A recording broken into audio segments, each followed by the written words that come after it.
Another month has passed, and whilst I've already done a video about the games to look forward to in the coming month, these days it's all well and good looking forward to things, but how did you know if they're actually any good?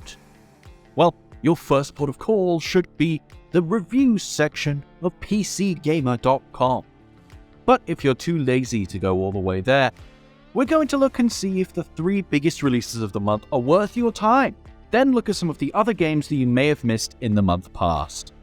Last month saw games like One Piece Odyssey, which our reviewer gave 78. It ended up being pretty decent. But fans shouldn't expect any major story beats or development, it's mostly an exploration of the past of the series.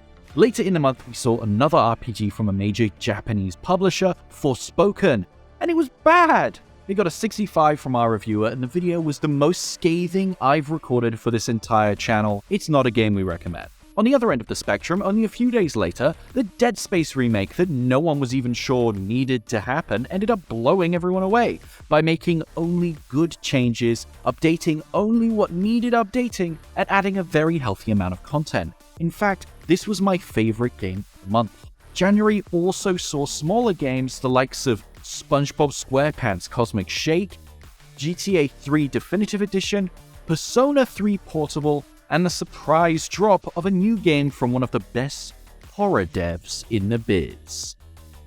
Cartoonish rhythm game Hi-Fi Rush. And that's January gone, as all things do leave. And all our yesterdays who have lighted fools their way to dusty death. Though let us hope this candle is not brief, for there is so much more left for us to see and do and wonderfully be.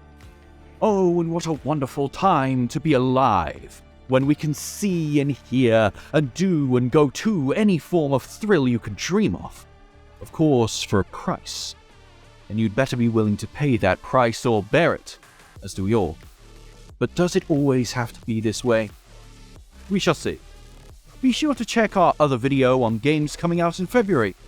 And we'll see you next time.